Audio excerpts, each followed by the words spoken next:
नमस्कार दोस्तों, आज की जो वीडियो है वो उन गार्डनर्स के लिए बहुत इम्पोर्टेंट होने वाली है जो कि कहते हैं कि जो उनका पोर्टुलाका का प्लांट है उनमें फ्लावरिंग नहीं होती है या फिर पहले फ्लावरिंग होती थी, अब जो प्लांट है उसमें फ्लावरिंग नहीं हो रही है। प्लांट काफ़ी पतला सा है, सूखा सा है, कलियाँ नहीं बन रही है उसके अंदर।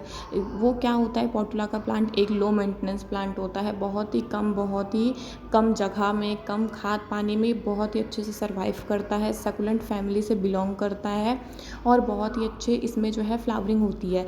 जैसे सबको पता है जो पोर्टुलाका का प्लांट है वो गर्मियों में फ्लावरिंग करता है।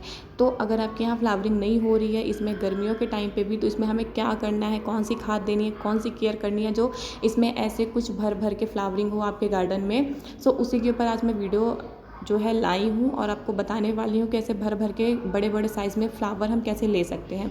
सो पोर्टुलाका जो होता है वो एक कॉमन प्लांट है जो कि सबके घर में होता है। ये वैरायटी जो होती है हाइब्रिड वैरायटियाँ होती है, लेकिन जो हमारी एक कॉमन वैरायटी है पिंक वाली वो तो सबके गार्डन में ही होती है। तो हमें उसको कैसे केयर करनी है, ये वाली जो वैरायटी होती है वो तो सबके पास होती है, तो हमें इसकी कैसे केयर करनी है। तो एक चीज़ मैंने आपको बताया कि ये जो प्लांट होता है ये सकुलेंट फैमिली से बिलोंग करता है। सकुलेंट का मतलब होता है कि इनको पानी बहुत कम चाहिए होता है। सबसे ज़्यादा अगर इसके मरने के चांसेस होते हैं या फिर ये जो प्लांट होता है ये फ्लावरिंग नहीं करता, ग्रोथ रोक देता है, उसकी सबसे इम्पॉर्टेंट चीज़ होती है इसका पानी। यानी पानी का मैनेजमेंट बहुत ज़रूरी होता है। अगर आप इसमें वाटरिंग का ध्यान रखोगे, सकुलेंट फैमिली से बिलोंग करता है, इसका मतलब इसकी जो स्टेम होती है, जो लीफ होती है, इनमें ये अपना पानी स्टोर करके रख लेता है। तो आप जब इसमें एक बार पानी दीजिए तो अच्छे से गहरा भर के पानी दीजिए। उसके बाद पानी इसकी तभी देना है जब इसकी जो ऊपर की मिट्टी हो वो ड्राई हो, 1-2 इंचेस की मिट्टी ड्राई हो जाए, ऐसा आपको लगे कि हाँ प्लांट्स को पानी देना ज़रूरी है, तभी आप इसको पानी दीजिएगा। और अगर आप ये चीज़ एक बार फॉलो कर लो फिर आप देखना कितने ही अच्छे से ग्रोथ बनती है। एक और चीज़, गर्मियों तो में तो फ्लावरिंग ही करता है, साथ में ये प्योर सन लविंग प्लांट होता है, यानी इसको जो सूरज की धूप होती है वो बहुत ज़्यादा पसंद होती है। तो आप इसको ऐसी जगह रखिए जहाँ इसको बहुत अच्छे से, यानी कम से कम 5 से 6 घंटे की अच्छी धूप मिले। सुबह की 12 के बाद की जो धूप होती है वो अब क्या है काफ़ी तीखी हो गई है, उसकी धूप आपको नहीं देना है। लेकिन जो हमारे नॉर्मल धूप होती है यानी 12 से सुबह 6 बजे से 12 बजे तक की, वो धूप आपको ज़रूर अपने प्लांट्स में देनी है।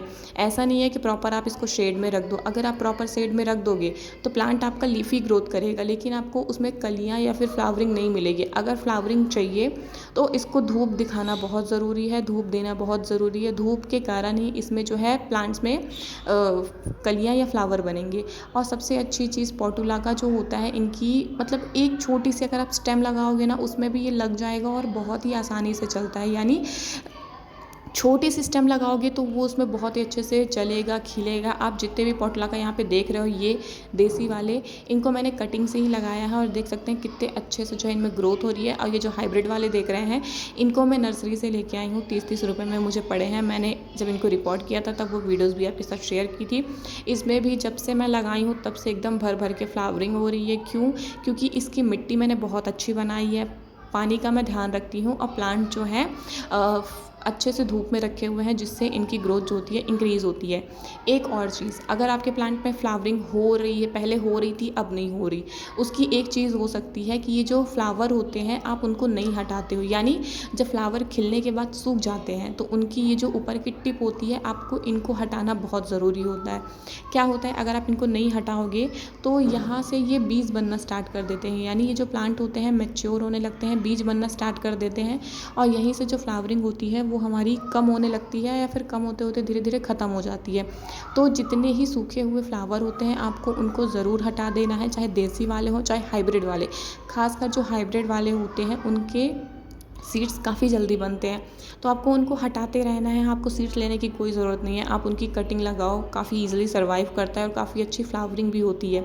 तो इनकी जो छोटे छोटे फ्लावर्स होते हैं जब सूख जाएँ, स्पेंड हो जाएँ तो उनको हटाना बिल्कुल भी ना भूलिए। और हाँ, अगर आपका प्लांट पतला घना मतलब नहीं, आपका प्लांट पतला है घना नहीं है, तो आपको क्या करना है, आपको यही चीज़ फॉलो करनी है। ऊपर की जो टिप होती है उसको अगर आप पिंच कर दोगे, अगर आप उसको पिंच कर दोगे तो क्या होगा कि जो फ्लावर होगा वो डबल साइडेड, मतलब साइड साइड से फिर से न्यू न्यू शूट्स निकालेगा, जिससे ये बहुत ही अच्छे से घना होगा और बहुत ही अच्छे से इनमें जो है फ्लावरिंग आएगी।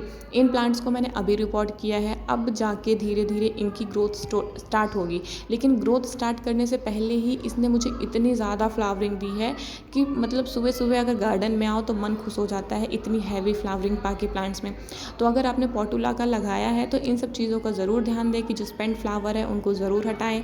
पानी का बहुत अच्छे से ध्यान रखना है, धूप भी अच्छे से दिलानी है। और एक सबसे इम्पॉर्टेंट चीज़ और जो हमें फॉलो करनी चाहिए वो होता है इनका फीडिंग। यानी कोई भी प्लांट हो, अगर आपने उसको लगाया है तो उसकी फीडिंग भी बहुत ज़रूरी होती है। यानी जब आप उसको अच्छा खाना दोगे तभी आपको उसमें जो है अच्छी फ्लावरिंग मिलेगी। तो आज की जो फीडिंग मैं आपके साथ शेयर करने वाली हूँ वो है बनाना का, यानी जो कि हमारे किचन में एकदम वेस्ट होता है। आप केला खाते होगे, केला खाने के बाद जो उसके छिलके बचते होंगे, उनके छिलकों को क्या करना है, आपको ओवरनाइट के लिए या फिर 1 दिन रख सकते हैं चाहे 2 दिन रखिए, कम से कम 2 दिन रखेंगे तो जो फर्टिलाइज़र बनेगा वो थोड़ा और अच्छा बनेगा। आपको क्या करना है, उसको छोटे छोटे पीसेस में कट करके किसी पानी में या फिर ग्लास में, किसी में भी आपको एक बाउल में भर के कम से कम 2 दिन के लिए रख देना है। दूसरे दिन फिर आप क्या करो कि थोड़ा सा जितना आपका फर्टिलाइज़र है उसमें 2 गुना एक्स्ट्रा पानी डाल के आप अपने प्लांट्स में दीजिए। मतलब 15 दिन में एक बार आप उसको दीजिए। अगर आपको लगता हो कि फ्लावरिंग नहीं हो रही है, कलियाँ नहीं बन रही हैं, तो मैं 100% कह रही हूँ जो कलियाँ हैं वो बनना स्टार्ट हो जाएंगी। फ्लावरिंग जो है बहुत अच्छे से प्लांट ग्रो करेगा। क्योंकि देखिए ये लीफी ग्रोथ कर रहा है, यानी ये बढ़ तो रहा है, लेकिन इसमें कलियाँ नहीं बन रही है, ना ही फ्लावरिंग हो रही है। तो इसका मतलब है इसमें पोटेशियम की कमी है। तो पोटेशियम आएगा किससे, वो केले के छिलके में भरपूर मात्रा में होता है। तो आप ये फर्टिलाइज़र अपने प्लांट्स को दीजिए। अगर प्लांट जो है ओनली ग्रोथ कर रहा है, उसमें ना कलियाँ बन रही है ना फ्लावरिंग हो रही है, तो वो बनने लगेंगी, फ्लावरिंग भी होने लगेगी। 15 दिन में एक बार देना है। और मैं अभी आपको दे के नहीं दिखा रही हूँ क्योंकि अभी 10 दिन पहले ही मैंने अपने सारे प्लांट्स में फीडिंग दी है, तो अभी मैं नहीं दूंगी। नेक्स्ट फीडिंग जब मैं दूंगी तब भी मैं आपके साथ ज़रूर शेयर करूँगी। तो देख सकते हैं फीडिंग के बाद का रिजल्ट कितना अच्छा आ रहा है और आपको भी कुछ ऐसा रिज़ल्ट मिलेगा अपने गार्डन में। और सबसे इम्पॉर्टेंट, इनकी कटिंग लगाते रहिए आप जितनी ज़्यादा कटिंग लगा लोगे, जितने ज़्यादा प्लांट तैयार कर लोगे, उतने ही ज़्यादा आपको मतलब प्लांट होंगे और उतनी ही ज़्यादा आपको फ्लावरिंग मिलेगी। तो जितने ज़्यादा प्लांट होंगे उतनी ज़्यादा फ्लावरिंग होगी। तो आप इसकी भर भर के कटिंग्स लगाइए, भर भर के इसमें जो है केयर करिए, अच्छे से धूप दिलाइए। मिट्टी जो है एकदम वेल ड्रेन बनानी है, ऐसी मिट्टी बनानी है जिसमें पानी ना रुके और थोड़ी चिकनी मिट्टी ना हो, मिट्टी थोड़ी वेल ड्रेन और बहुत अच्छे से फ्लावरिंग करता है प्लांट और बहुत ही अच्छे से जो है इनमें ग्रोथ होती है। अगर आपके प्लांट्स में भी फ्लावरिंग नहीं हो रही है तो आप एक बार ये फर्टिलाइज़र देखिए, फिर आप रिजल्ट देखिएगा कि आपको कितना अच्छा रिजल्ट मिलता है। तो अगर आपको मिट्टी बनाना होगी, मिट्टी कैसे बनानी है, तो मिट्टी की भी वीडियोज़ मैंने एक डाली है कि पोर्टुला का प्लांट में मिट्टी कितनी अच्छी चाहिए, कैसी मिट्टी बनानी चाहिए। फुल डिटेल वीडियो मेरे चैनल पे है, मैं लिंक डिस्क्रिप्शन बॉक्स में डाल दूँगी, आप वहाँ से जाके चेक कर लीजिएगा। ये थी छोटी सी मेरी केयर टिप्स पोर्टुला का प्लांट के बारे में। अगर ये आप 3-4 चीज़ों का ध्यान रखें तो प्लांट में बहुत अच्छी फ्लावरिंग होगी। वीडियो कैसी लगी मुझे ज़रूर बताइएगा। वीडियो अच्छी लगी हो तो चैनल को सब्सक्राइब भी कर लीजिएगा। मिलते हैं नेक्स्ट वीडियो में, तब तक के लिए bye bye, happy gardening, take care.